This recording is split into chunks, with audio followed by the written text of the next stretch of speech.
a disturbance that propagates through space and time at a certain speed, carrying energy.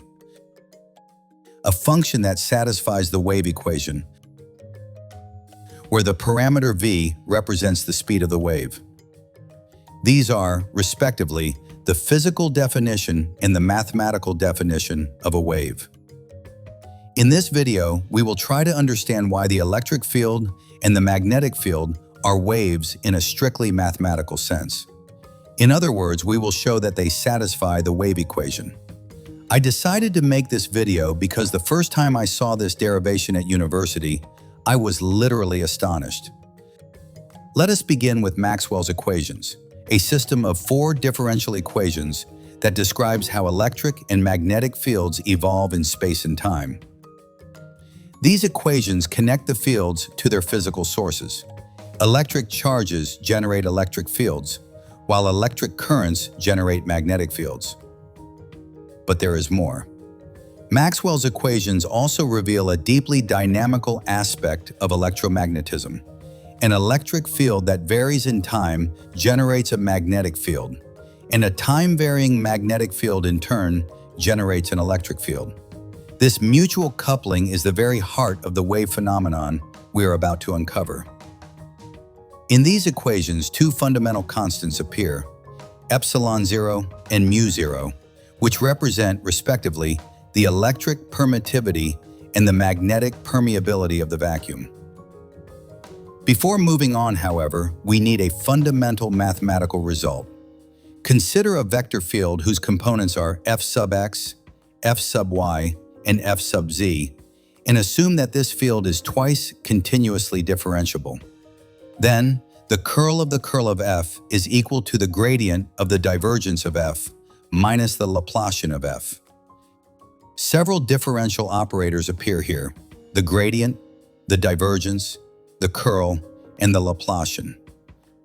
The Laplacian is often introduced for scalar fields as the sum of the second partial derivatives with respect to space, but it can be naturally extended to vector fields by applying it component by component.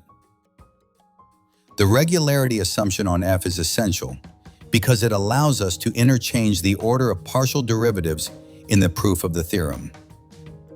The proof itself is not particularly difficult, but it is not the focus of this video, so we will take this result for granted. Now let us return to Maxwell's equations and assume that we are in vacuum. In the absence of electric charges and electric currents, the equations simplify considerably. The sources disappear, but the dynamical coupling between the electric and magnetic fields remains intact. At this point, we compute the curl of the electric field E. Using one of Maxwell's equations, we can rewrite the inner curl of E as minus the time derivative of the magnetic field B.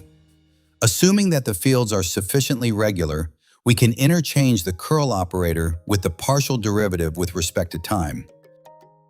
By continuing this process and using Maxwell's equations once again, we obtain an explicit expression for the curl of E.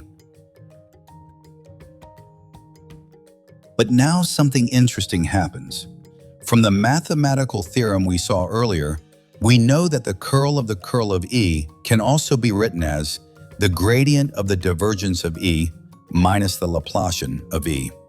In vacuum, however, the divergence of the electric field is 0, and therefore the gradient term vanishes. What remains is only the Laplacian of the electric field. By putting together the 2 expressions for the curl of E and comparing them, we arrive at a differential equation involving the spatial Laplacian of E and the second derivative of E with respect to time. It is important to emphasize that this is a vector equation, meaning that it holds separately for each component of the electric field. Repeating exactly the same reasoning for the magnetic field B, we obtain a completely analogous equation for it as well. With a simple rearrangement of terms, these equations can be written in a very familiar form. They are precisely the mathematical wave equation. But that is not all. By comparing the coefficients in the equation, We can also determine the wave's speed of propagation. This speed turns out to be equal to 1 divided by the square root of the product of epsilon 0 and mu 0. Substituting the numerical values of these constants, we obtain approximately 2.9979 times 10 to the power of 8 meters per second.